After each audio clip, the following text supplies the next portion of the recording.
Тестер, мен сіздерге ең алдымен сыныптағы оқушылар топқа бөлу генераторын жасауды үйретемін. Ең қарапайым жолын. Бізге ең алдымен ChatGPT платформасы, Gemini платформасы қажет. Екеуінің біреуін қолдансаңыздар болады, қайсысы сізге ыңғайлы. Бірақ мен сіздерге екеуін де мысал ретінде көрсетіп, қайсысында жақсырақ шығатынын көрсеткім келеді. Маған көбінесе осы Gemini платформасын жасаған өте жақсы шығатын сияқты. Одан кейін бізге осылай онлайн Python деген қажет болады. Бұны іздеу үшін кәдімгі Google-ға кіресіздер, осылай ағылшынға қойып, осылай жазасыздар.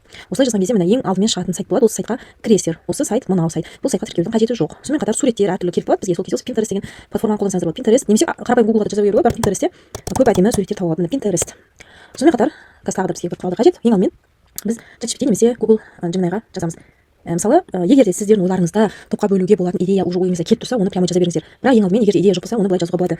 Маған сабақтағы оқушыларды топқа бөлу үшін қажет генератор керек және оны ағылшынға ауыстырайық та HTML арқылы жасауға болатын идеяларды айт деп жазып көрейік. Енді осыны көшіріп алып, тура Gemini-ға салып көрейік, қайсысы более жақсы көрсеткен. Міне осылай жібересіз. Gemini-ға жазған кезде инструментте осы Canvas деген бар ғой, осыны бассаңыздар, мына жақта жақсырақ шығарып береді. Міне бізде идеялар шығарып берді. Жасырын карточка генераторы, оқушылар экранға карточканы басады, ішіне топ атауы ашылады. Әр карточка алғашқы белгісі дейді. Анимация, топ атауы шығады, бірінші топ, екінші топ, дөңгелек айналдыру. Дөңгелек айналдырады, тоқтаған сектор оқушының тобы. Так, сұраққа жауап топ дейді, сурет арқылы топқа бөлу, кездейсоқ генератор. Маған мына ұнап тұр, дөңгелек айналдыру дейді. Енді осыны көрейік. Осылай копировать етеміз, қоямыз. Осыны қалай түрлендіруге болады деп жазып көрейік. Google Gemini маған қандай идеялар ұсынды екен. Так, былай істейік.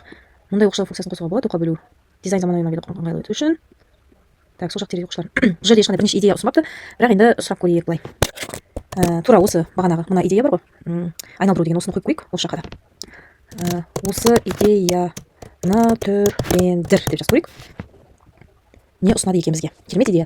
Міне, бұл сразу кодын жазып беріп жатыр маған. Мейлі жаза берсін әзірге. Міне. Экранда қазір айдос дөңгелек айналады. Тоқтаған сектор айдынның айдостың тобы дейді.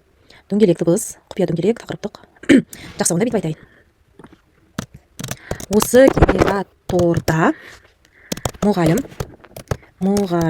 қанша топ болатынын таңдау қажет. Топтарға атау жазылатындай болсын.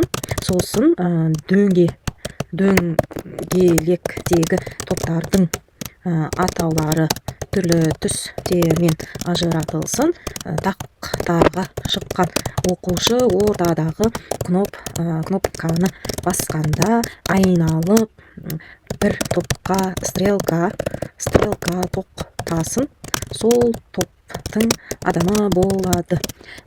Сосын былай жазып қойсақ. Оқушы ортадағы кнопканы басқанда, былай жазамыз. Қазір оны көрсетейін екен. Бір MP3 звугы ойнасын. Ал артқы фонда бір JPG суреті тұрсын деп жазып қойып, осыған маған. В общем, сіздер өздеріңіздің барынша фантазияларыңызды қосасыздар. Қазір мен сіздерге бір MP3 и бір JPG деген нектен түсіндірем. Бір MP3 бұл звук. Біз бұл звуктарды қазір қалай скачать етеміз және қалай сақтаймыз, оны көрсететін боламын. И суреттерді қалай скачать етеміз, оны түсіндіретін боламын. Осыған маған HTML деп жазамыз. HTML код жазып бер деп айтайық. Енді маған Gemini не жазып берді? Gemini маған былай жасап берді. Есімін жазады екен, топ нысанын таңдайды екен, и дөңгелекті жаңартады екен. Бұл жерде сонда мынаны басады, мына дөңгелек айналады. Айнал. Мынау не айналмайды. Бірінші топ, екінші топ. Так, тағы да 5 топқа дөңгелек жаңарту и айналдыру. Так, оны тоже әдемі екен. Енді былай етейік. Бұл жерде оқушының атын жазбай ақ қойсын. Сосын айналдыру кнопкасын басқанда, тоже бағанағыдай жазамыз. Бір точка MP3 звугы ойнасын. Ал MP3 жазып қойып. Ал стрелка тоқтағанда MP3 ойнасын. Сосын артқы фонда бір JPG суреті тұрсын деп жазамыз. Қазір жаңадан код жазып береді. Енді мына жақтағы ChatGPT маған жаңа код жазып беріпті. Енді біз былай етеміз. Ең алдымен біз жаңадан бір папка ашып аламыз. Новая папка деп. Жалпы мен былай етіп алайыншы. Жерге общий папка жасап алсаң HTML просто осылай жасайын да ішіне кірейін. Ішіне кіріп жаңа папка ашайын. Бұл жерде мен жазамын. Қазақша жасай берейін. Топқа бөлу 1 деп қояйын. Топқа бөлу 1, иә. Жаңағы ChatGPT жасағанды көреміз. Екіншісіне тоже топқа бөлу 2. Бұл Gemini'мен жасағанды көреміз, иә. Енді біз бірінші жаңағы топқа бөлген кезде, яқты стрелканы айналдырған кезде, телефон астында айттым ғой. Музыка ойнасын деп айттым ғой. Соған біз былай іздейміз. Google-ға кіреміз. Звук викторины деп жазамыз. Мына жерде неше түрлі звуктар шығады бізде. Енді мыналарды тыңдап көрейік. Қандай звуктар?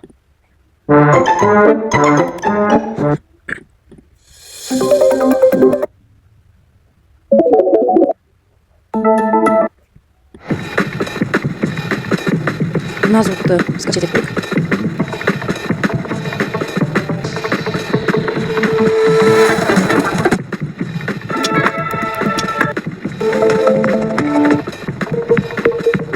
Мына звукты.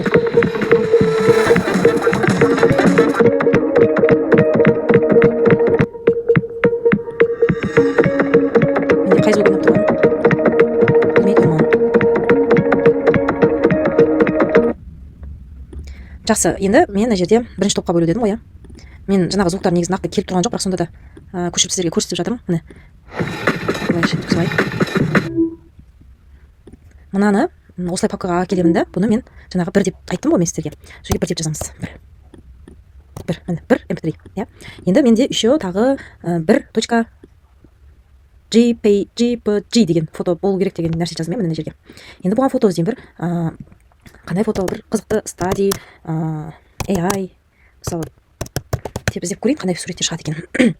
Ашықта бір қызықты оқушыға бір интересный болатын бір фото іздеп көрейік. Просто фон деп іздеп көрейін онда.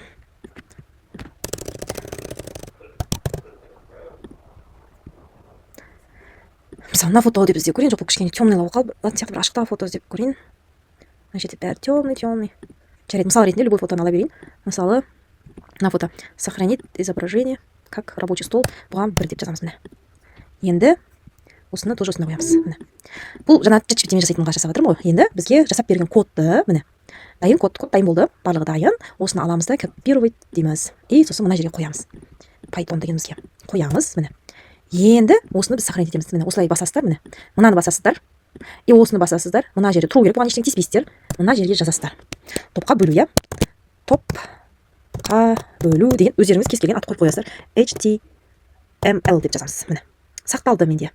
Енді бұны алып осы папкаге саламыз. Загрузки. Міне, топқа бөлу. Жаңағы мына жеріме көтіп алайын. Міне, барлығын бір папкаға сақтадым. Міне, осы мына папка тұр ғой, осы папканың ішінде жаңағы кодпен жасалғаны сурет и музыка, иә. Енді ашып көрейік, қалай болды. Міне, осындай нәрсе фондағы жаңағы 1 JPG тұрсын деп айттым ғой фонға, папкаға салып. Тура сол фон тұр. енді мына жерге топтың санын жазайық. 4 топ. Дөңгелекті құру дейді. Дөңгелек құрылыпты. Бірінші топтың атауы. Бірінші топқа атауға мысалы бірінші топ дей салайын, екінші топқа екінші топ, үшінші топқа үшінші топ, төртінші топқа төртінші топ дей салайын и дөңгелекті айналдыру.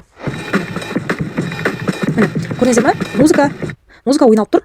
Топ міне. Бірінші топқа түсті. Тағы да. Міне, үшінші топқа түсті. Төртінші топқа түсті.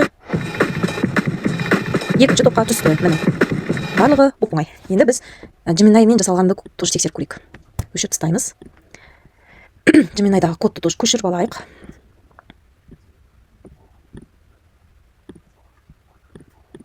Қойдым міне. Енді бұны да топқа бөлу 2 деп сақтай салайын. Топқа бөлу 2.html міндетті түрде жазамыз. Сохранить етеді. Енді бұғанда сурет табайын. Бұғанда тоже 1 деген сурет керек деп жаздым ғой жаңа. Міне мынандай сурет көрейік. Бір әдемі ашықтау сурет іздеп көрейінші. Кішкене мотивациялық сөздер. Жарайды. Мысалы, мына сурет деп іздеп көрейін. Сохранить изображение.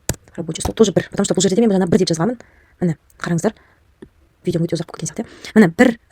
Міне сурет тұрсын 1 деп жазғам, иә. И басқан кезде кнопкасы ойнасын, стрелка тоқтағанда осындай кнопка ойнасын деген. Енді мен сол тоқтағанға мен жаңағы суретімді салып алайыншы екінші топ дегенге. Міне екінші топқа бөлуді не істедім, мына суретті әкелдім. Енді тағы да менде екінші мелодияға көшіріп алған едім ғой жаңа, иә. Міне. Бұны да 1 деп сохранить етіп аламын. Бұны да әкелдім да жаңағы топқа бөлу дегеніме сақтап алайын. Мынау көшіріп алған кодымда дайын тұр, міне. Бұны да осы топқа. Есебі енді мен тоқтағанға звук іздеуім керек қой. Тағы да звук викторины деп іздеп көреміз. Звук викторины. Звук жаңағы звук викторины победа деп жазайыншы. Өздеріңізге қай сайт ыңғайлы, өздеріңіз білесіздер, қай сайт да жақсы. Міне мынаны скачать етіп көрейік. Скачать етілді, иә. Скачать етілді. Так, міне, иә. Жақсы. Бұған біз 2 деп жазамыз, потому что мен жаңа айттым, тоқтаған кезде 2 mp3 ойнау керек. 2. Міне. Вот, бұны музыканы да әке осыны қоямыз. Міне бәрін бүйтіп бір жерге. Сізден компьютерларыңыз бір сәтке жинап алады, менде осындай. Енді міне, ашып көрейік. Мінекей достар, артындағы жаңағы фон тұр, фон онша емес болып қапты енді. Жақсы, мен енді 3 топ, жарайды 5 топ деп көрейін. Топты жаңғырту, 4 топ тұр, қанша оқушы екені де жазылады екен мына жерде. Енді айналдырып. Міне. Міне көрдіңіздер ме? Gemini өте күштірек жасайды, ChatGPT-ға қарағанда әдемірек жасайды больше. Вот, өте керемет. Мінекей достар, осымен бірінші сабақ аяқталды, екінші сабақта кездескенше.